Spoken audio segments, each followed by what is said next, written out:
தங்கம் இறங்குது, சில்வர் இறங்குது, பங்குச்சந்தையும் இறங்குது. இன்வெஸ்டர்லாம் என்ன தான் பண்ணுறது? பங்குச்சந்தை இன்னுமே வீழ்ச்சியடைய போகுது. 20% கிராஷ் ஆகிடும், 19,000 போயிடும், 20,000 போயிடும். இந்த மாதிரி பயங்கர பீதியில் இருக்கிறாங்க மக்கள். சகட்டு மேனிக்கு விற்று தள்ளுறாங்க. இந்த வார் சுச்சுவேஷன் வந்தாலும் வந்துச்சு. ட்ரம்ப்போட அல்ட்ராசிட்டினால் நம்மளோட பங்குச்சந்தை தாறுமாறாக இறங்கிட்டு இருக்கு. பணம் இருக்கிறவங்களுக்கு இது ஒரு நல்ல ஆப்பர்ச்சுனிட்டி, நல்ல வசந்த காலம்னே சொல்லலாம். பணம் இல்லாதவங்களுக்கு இது ஒரு கஷ்டமான காலம், கடந்து தான் ஆகணும். பங்குச்சந்தை இன்றைக்கி மிகப்பெரிய வீழ்ச்சி. ஒரே நாளில் 3% மேலே எல்லா செக்டார்ஸும் இண்டெக்ஸும் பயங்கரமாக வீழ்ச்சி அடைஞ்சிருக்கு.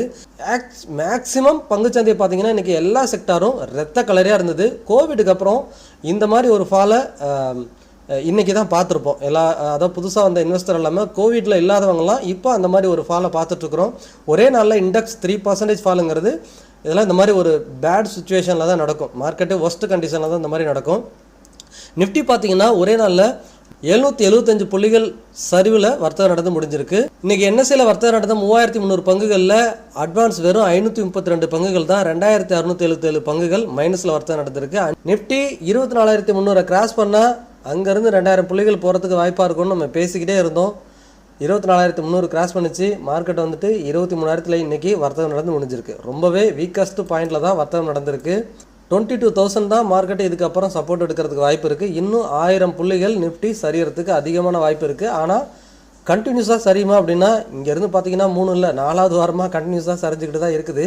ஆனால் ஏதோ ஒரு கட்டத்தில் நம்ம மைண்டை மாற்றுற மாதிரி அகெயின் மேலே ஒரு 500 புள்ளியோ 600 புள்ளியோ போயிட்டு திரும்ப அகெயின் கூட இந்த 22,000 வந்து ரீச் பண்ணுறதுக்கு அதிகமான பாசிபிலிட்டி இருக்குது. பட் மார்க்கெட் பாட்டம் அவுட் ஆகிற ஸ்டேஜில் இருக்குன்னா 22,000 வந்தால் நம்மளோட பங்குச்சந்தை பாட்டம் அவுட் ஆகும் அப்படிங்கிறது என்னோட வியூ.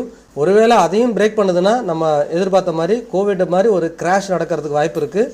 மார்க்கெட் அங்கேருந்து 18,000 19,000 போகிறதுக்கும் அதிகமான வாய்ப்பு இருக்குது. ஆக மொத்தம் இன்வெஸ்டர்லாம் இந்த 22,000 நம்ம மார்க்கெட் பாட்டம் அவுட் ஆகிறதுக்கு வாய்ப்பு இருக்குது. அந்த இடத்துல உங்களோட இன்வெஸ்ட்மெண்ட்டை இன்னும் கொஞ்சம் இன்க்ரீஸ் பண்ணலாம்.